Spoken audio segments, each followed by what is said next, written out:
ఒక్కసారి కొమ్మూరి గోల్డ్ కి కాల్ చేయండి. తాకట్లో ఉన్న మీ బంగారాన్ని విడిపించి మార్కెట్ ప్రైస్ కి వాళ్ళు కొనుక్కుని మిగతా డబ్బులు మీకు ఇచ్చేస్తారు.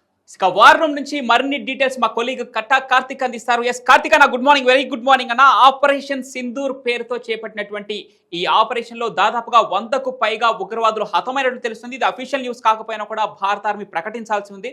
అయితే ఇప్పటికే భారత ఆర్మీ పైన, భారత ప్రభుత్వం పైన పాక్ ఆర్మీ అక్కసు వెళ్ళగక్కుతా ఉంది. ఎందుకంటే వారు సాధారణ పౌరులు కూడా లక్ష్యంగా చేసుకొని చంపడం జరిగింది భారత ఆర్మీ అని చెప్పి ఇప్పటికే పాక్ ప్రభుత్వం వెల్లడిస్తుంది. కానీ ఇక్కడ అంతర్జాతీయ మీడియాలో వస్తున్న కథనాల ప్రకారం ఉగ్రవాద స్థావరాలను మాత్రమే బేస్ చేసుకొని భారత ఆర్మీ ఈ యొక్క ప్రిసిషన్ స్ట్రైక్స్ చేయడం జరిగింది, ఆపరేషన్ సింధూర్ చేపట్టడం జరిగిందని చెప్తుంది. అసలేంటి ప్రస్తుతం లైవ్ అప్డేట్స్ ఏంటి, పిన్ రూపున అప్డేట్స్ ఏంటన్నా? ఇప్పటికే రక్షణ శాఖ కార్యదర్శి గారు, విదేశాంగ శాఖ కార్యదర్శి గారు ప్రెస్ మీట్ పెట్టడం కూడా జరిగింది. ముందుగా అందరికీ కూడా భారత మాతకి జై. నేను భారతీయులందరికీ కూడా విజయం చేస్తున్నా. ఇద్దరు భారతీయులు కలిసినప్పుడల్లా భారత మాతకి జై అని మన ఐక్యతని చాటి చెప్పాల్సిన సమయం ఇది. సరే, విషయంలోకి వెళ్ళినప్పుడు మీరు అడిగినట్టు ఇప్పటికే ప్రెస్ మీట్ పెట్టి చాలా క్లియర్గా రాత్రిపూట ఎలా దాడులు చేశాము అనేటువంటి విషయాన్ని ప్రజలందరికీ కూడా వివరించడం జరిగింది. దాడులు గల కారణాలను కూడా వివరించడం జరిగింది.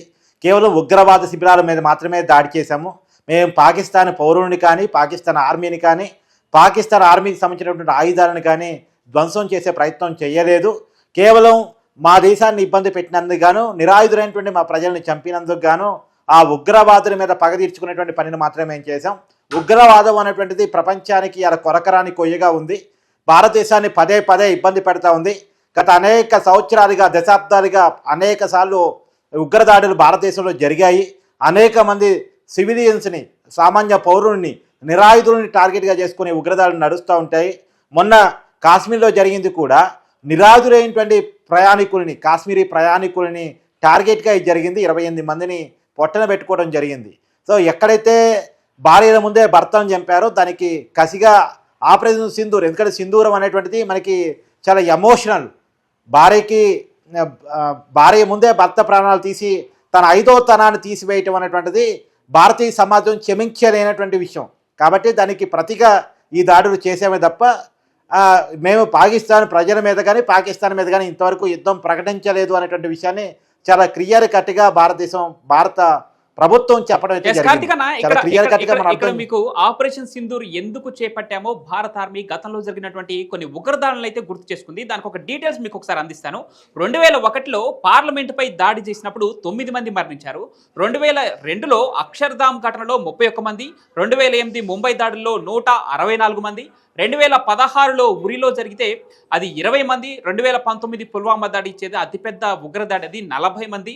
ఇక పహల్గామ్లో మొన్నటికి మొన్న 26 మంది పొట్టను పెట్టుకుంది ఈ పాక్ ఉగ్రవాద సంస్థలు. ఈ అన్ని లెక్క కట్టుకుంటే అంతమంది ఉగ్రవాదుల్ని నిన్న నైట్ మనం హతం చేశాం పవన్.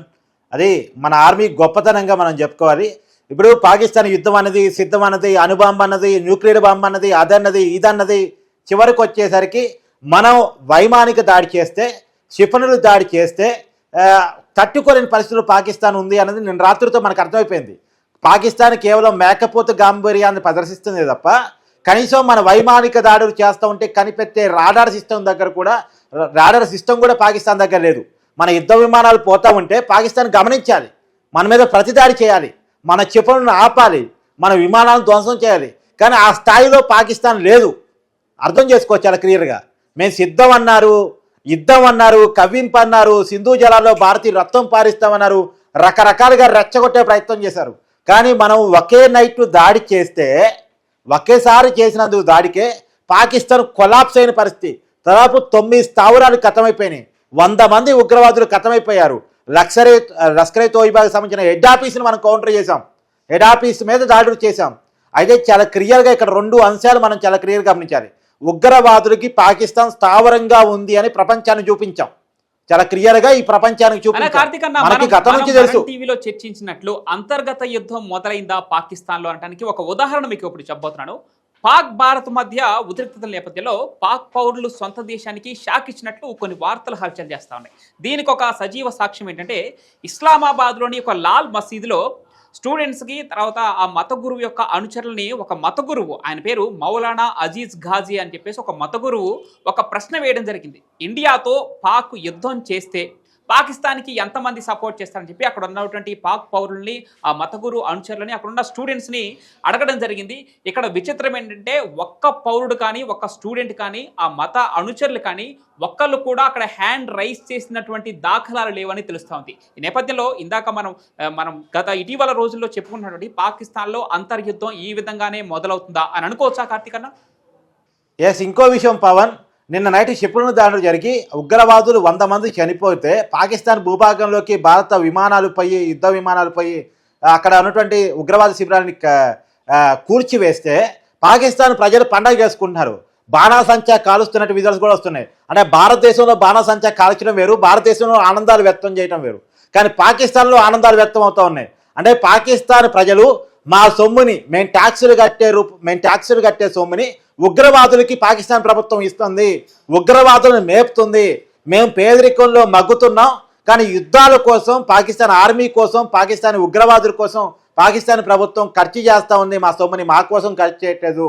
పాకిస్తాన్ ప్రభుత్వం మా కనీస వసతులు కూడా ఇవ్వట్లేదు, ఉద్యోగాల కల్పన లేదు, మాకు నిరుద్యోగ సమస్యను తీర్చేది లేదు, తర్వాత పేదరికాన్ని తీర్చడం కోసం ఎలాంటి ప్రయత్నాలు పాకిస్తాన్ ప్రభుత్వం చేయట్లేదు, మా డబ్బులన్నీ కూడా ఉగ్రవాదం కోసం ఖర్చు పెడతా ఉంది అని చెప్పేసి పాకిస్తాన్ ప్రజలు ఫీల్ అవుతున్నారు అంటానికి బెస్ట్ ఎగ్జాంపుల్ ఏంటంటే, పాకిస్తాన్ ఉగ్రవాద శిబిరాల మీద భారతదేశం దాడి చేస్తే పాకిస్తాన్ భూభాగంలోకి భారత వైమానిక దళాలు, ఆర్మీ దళాలు చొచ్చుకుని వెళ్తే పాకిస్తాన్ ప్రజలు పండగ చేసుకుంటున్నారంటే పరిస్థితి ఏ రకంగా ఉందో అర్థం చేసుకోవచ్చు. ఇంకో విషయం చాలా క్లియర్గా నేను డే 1 నుంచి చెప్తున్నాను పవన్, డే 1 నుంచి చెప్తున్నాను. బెలూచిస్తాన్లో BLF అంటే బెలూచి లిబరేషన్ ఫ్రంట్ పేరుతోటి భారత మాతాకి జై అని నినాదాలు చేస్తూ బంగ్లాదేశ్ లాగా మమ్మల్ని కూడా స్వతంత్ర దేశం చేయండి, భారతదేశం మాకు సహకరించాలని చెప్పేసి కోరుకుంటూ వాళ్ళు పాకిస్తాన్ ఆర్మీ మీద, పాకిస్తాన్ ప్రభుత్వం మీద తిరుగుబాటు చేస్తూ ఉన్నారు. పాకిస్తాన్లోనే భారతదేశం యొక్క నినాదాలు వినపడతా ఉన్నాయి, భారతదేశానికి సపోర్ట్ వినపడతా ఉంది. POKలో మేము భారతదేశంలో కలిసిపోతామని చెప్పేసి అక్కడున్న ప్రజలు నినదిస్తూ ఉన్నారు. ఇంకొక పక్క సింధు పరివాహక ప్రాంతంలో కూడా పాకిస్తాన్లో భూభాగం అది, మన జనగణమనలో సింధు ఉంటుంది యాక్చువల్గా.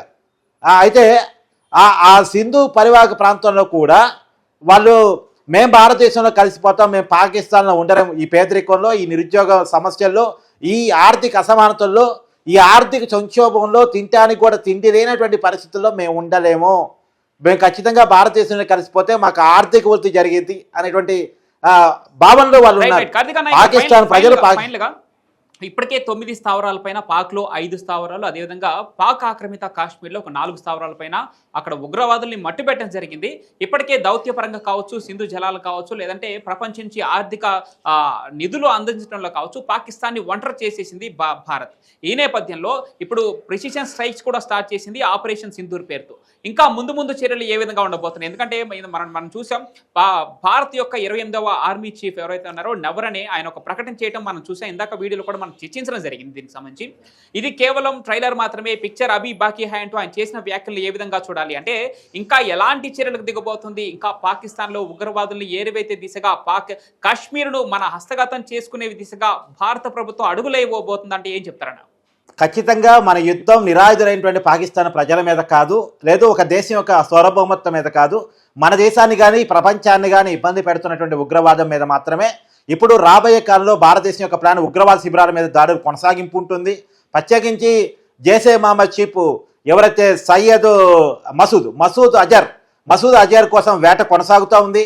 తర్వాత అలానే హఫీజ్ సయ్యద్ ఎవరైతే లష్కరే తోయిబా అధినేత ఉన్నారో అతని కోసం వేట కొనసాగుతూ ఉంది. ఆ ఇద్దరిని ఖచ్చితంగా పట్టుకొని పనిష్మెంట్ చేసే వరకు కూడా ఈ స్ట్రైక్స్ కొనసాగుతూనే ఉంటాయి. ఇందాక నువ్వు చెప్పావు ఇది కేవలం టీజర్ మాత్రమే, ఇంకా రాబోయే కాలం ఉంది అని చెప్పారు అని చెప్పేసి. ఖచ్చితంగా ఇది టీజర్ మాత్రమే. హఫీజ్ సయ్యద్ని పట్టుకునేంత వరకు కూడా, మసూద్ అజర్ని పట్టుకునేంత వరకు కూడా, వాళ్ళకు కూడా ఇదే పనిష్మెంట్ ఇచ్చేంత వరకు కూడా ఈ స్ట్రైక్స్ కొనసాగుతూనే ఉంటాయి. దీనికి పాకిస్తాన్ సహకరిస్తే సరే, లేదు వాళ్ళ తరపున మన మీద యుద్ధానికి వచ్చినా సరే మనం ఎదుర్కోవటానికి సిద్ధంగానే ఉన్నాం. మన మీదకి కనుక పాకిస్తాన్ యుద్ధానికి సై అంటే 4 రోజులు కూడా పాకిస్తాన్ నిలవలేదు అంటానికి నిన్న రాత్రి జరిగినటువంటి స్ట్రైక్సే ఉదాహరణ. మళ్ళీ చెప్తున్నాను, మన యుద్ధ విమానాలు పాకిస్తాన్ భూభాగంలోకి వెళితే దాన్ని కనిపెట్టలేని పరిస్థితిలో పాకిస్తాన్ రాడార్ సిస్టమ్ ఉంది. మన క్షిపణులు POKలోకి వెళితే దాన్ని ధ్వంసం చేయలేని పరిస్థితిలో పాకిస్తాన్ ఆర్మీ ఆయుధాలు ఉన్నాయి. వాళ్ళు మన మిసైల్స్ బ్రహ్మాండంగా పోయాయి, ఫలితాలు అందించాయి. మనకు ఒక్క ప్రమాదం జరగలేదు. చేతికి మట్టి అంటకుండానే మనం చెయ్యాలనుకున్న పనంతా చేసి పడేసాం, ఉగ్రవాదుని ఖతం చేసి పడేసాం. సంబంధించినటువంటి ఒక యుద్ధ విమానాన్ని కూల్చివేశారని చెప్పి ఊహాగానాల నేపథ్యంలో ఇది ఎంతవరకు వాస్తవం, దీనికి సంబంధించిన డీటెయిల్స్ ఏమైనా వెల్లడించే అవకాశం ఉందా భారత ఆర్మీ ఏంటన్నా? ఇప్పటి వరకు మనకున్నటువంటి అఫీషియల్ సమాచారం మేరకు అట్లాంటిది ఏమీ లేదు. పాకిస్తాన్ వాస్తవం ఏంటంటే పాకిస్తాన్కి సంబంధించిన ఈ 2 విమానాలు, ఒకటి F-16, రెండోది ఇంకొక యుద్ధ విమానం కూడా ధ్వంసమైనట్టు తెలుస్తూ ఉంది. కాకపోతే వాళ్ళ యుద్ధ విమానాలు ధ్వంసమైనవి అంటే పరువు పోద్దని చెప్పేసి మేము భారత యుద్ధ విమానాన్ని కూల్చేసామనే ప్రచారాన్ని పాకిస్తాన్ చేసుకుంటుంది. కానీ మన యుద్ధ విమానానికి ఏమాత్రం ప్రమాదం ఏర్పడలేదు. మన ఒక్క జవానికి కూడా కనీసం ప్రమాదం కాదు, గాయం కూడా ఏర్పడలేదు. పవన్ మళ్ళీ చెప్తున్నాను, ఏర్పడలేదు. మనం చాలా చాకచక్యంగా ఒకవైపు ఏమో ఆర్మీ మిసైల్స్ ద్వారా POK మీద దాడి చేసింది, ఇంకోవైపు యుద్ధ విమానాల ద్వారా పాకిస్తాన్ భూభాగంలోకి వెళ్ళి మనం అక్కడ ఉన్నటువంటి ఉగ్రవాద శిబిరాలను ధ్వంసం చేశాం. ఖచ్చితంగా చాలామంది మాట్లాడుకుంటా ఉన్నారు POK మీద భారత సైనిక చర్య తీసుకుంటుందని చెప్పేసి. మనం ఇప్పటి వరకు మన స్ట్రాటజీ అనేది చాలా సైలెంట్గా పోతా ఉంది. మోడీ గారు చాలా సైలెంట్గా చేయాల్సిన పని అంతా చేస్తూ ఉన్నారు. పాకిస్తాన్ మనం ఆక్రమించుకోవాల్సిన అవసరం లేదు. పాకిస్తాన్ అనేది పాకిస్తాన్ ప్రభుత్వాన్ని పడేసుకొని పాకిస్తాన్ ప్రైమ్ మినిస్టర్ని ఆ దేశం నుంచి పారదోరి ఆ దేశంలో ఉన్నటువంటి ఆర్మీ చీఫ్ని అయితే మరీ దారుణంగా పాకిస్తాన్ ప్రజలు కొట్టడానికి కూడా సిద్ధపడుతున్నారు. ఇప్పుడు ఆయన దొరికితే ఆయన పాకిస్తాన్ ప్రజలు దొరకకుండా జరుగుతున్నారు. ఉద్రిక్తత పరిస్థితుల నేపథ్యంలో ఈ రోజు జరగబోయే మాక్ డ్రిల్ నేపథ్యంలో మళ్ళీ మిమ్మల్ని సంప్రదిస్తాం. దీని గురించి పిన్ టు పిన్ అప్డేట్స్ మీ గురించి తెలుసుకునే ప్రయత్నం చేస్తాం. మనం టీవీ ప్రేక్షకులందరికీ కూడా pin to pin live updates అందించే ప్రయత్నం చేద్దాం. మళ్ళీ మిమ్మల్ని సంప్రదిస్తాం. Thank you so much Karthik అన్న. Thank you. రైట్, చూసాం కదా ఈ రోజు జరగబోయేటువంటి మాక్ డ్రిల్ నేపథ్యంలో ఇప్పటికే ఆల్రెడీ ప్రిసిషన్ స్ట్రైక్ పేరుతో భారత ఆర్మీ పాక్ ఉగ్రవాద స్థావరాలపైన విరుచుకుపట్టడం మనం చూసాం. ఈ నేపథ్యంలోనే పిక్చర్ అబీ బాకీ హై అంటూ భారత ఆర్మీ నుంచి వచ్చినటువంటి ఒక ప్రకటన ఏదైతే ఉందో ఈ నేపథ్యంలోనే మరి ఇంకా ఎలాంటి చర్యలకు ఉపకరించబోతోంది భారత ఆర్మీ, ఉగ్రవాదాలను ఏరువేతే దిశగా అడుగులు వేయబోతోందా, కాశ్మీర్ను హస్తగతం చేసుకునే విధంగా భారత ఆర్మీ చర్యలు చేపట్టబోతోందంటే అవుననే సంకేతాలు కనిపిస్తున్నాయి. చూద్దాం ఇంకా ఎలాంటి చర్యలకు దిగబోతుందో భారత ఆర్మీ. జై హో భారత్.